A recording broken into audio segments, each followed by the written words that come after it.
This tiny island nation is smaller than New York City, but it's the wealthiest country in Asia and one of the richest in the world.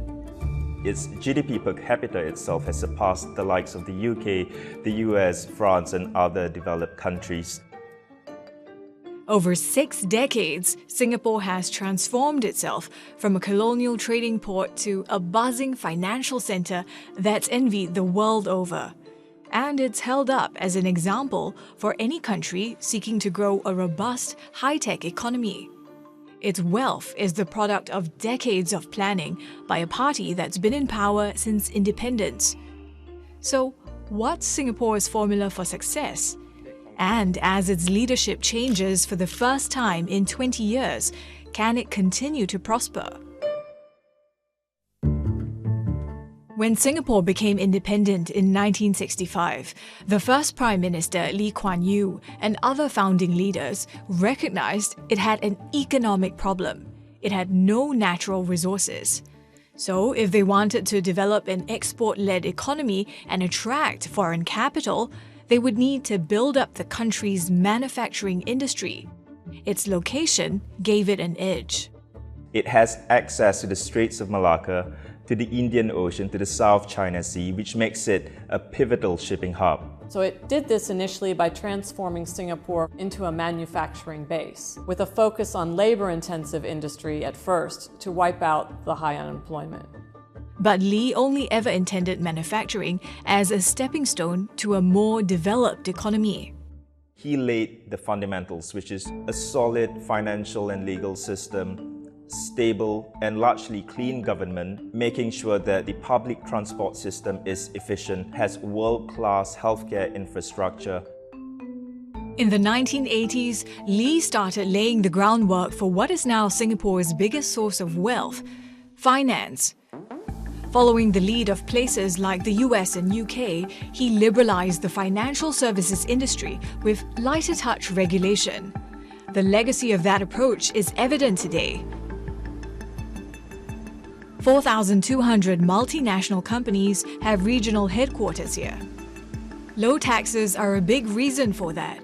Singapore's corporate tax rate is just 17% and can hit 13.5% or lower for some activities. That's also because Lee's successor, Goh Chok Tong, continued to lean into attracting big business. Singapore shifted emphasis to a knowledge-based economy that relies more on creativity and growing Singapore's entrepreneurs. In 2004, Lee Hsien Loong, Lee Kuan Yew's eldest son, took over the premiership. And he realized to retain the flow of businesses and wealth, it needed to be an even more attractive place to live in. With its prime location, Singapore had to become a destination in itself. That's been key to Singapore's success. It had embarked on an ambitious land reclamation project in the 1970s. Over the years, that space was filled with not just offices and apartment buildings, but entertainment hubs, changing the city's skyline in the process. One example was bringing in the F1 night race. The government also welcomed casinos, or integrated resorts as they're called in Singapore. And the timing was impeccable because the Chinese and Indian economies were booming. Singapore was ideally situated to attract the region's ultra-wealthy, who could then enjoy the casinos and nightlife, but also park their money.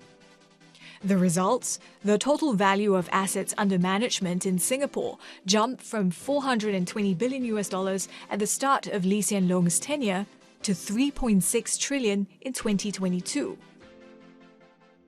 While Singapore has been an economic success, its leadership is criticized by some for the restrictions on civil liberties and the media.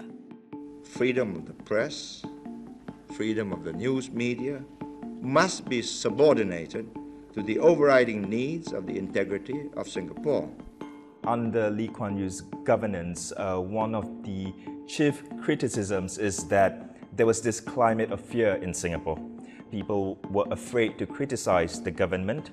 Subsequent governments also face criticism for maintaining a tight grip.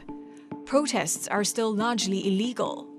The government is definitely cognizant that its population is changing. It is much more diverse. It is much more vocal. At the same time, Singapore needs to stay competitive as other countries learn from its model of growth, and climate change is becoming a threat to national security. This is the Singapore that Lawrence Wong is inheriting as the country's new Prime Minister. Wong, who grew up in public housing, earned praise for his leadership in the country's COVID-19 response. He's seen as having more of a common man's touch. We should build on what we have today. We should affirm and reinforce what works well for Singapore. While the People's Action Party still forms the ruling government, its popularity is declining. There will be that politicking that will happen, much more intensely in the years to come than there was ever before. The buildup of wealth has brought problems of its own. Housing prices have increased, the cost of living has gone up. Part of Singapore's growth model has been to attract foreign labor. But too much foreign worker inflow raises concerns by the citizens that the foreigners are taking too many of the good jobs. If you just look at the numbers, inequality has been reduced, but that's not how some residents feel. The country's rapidly aging population is also going to add pressure to workforce growth and government spending. So, whether it's managing discontent or guiding Singapore's continued evolution into a tech hub, Wong's job is to sustain the city-state's hard-earned success.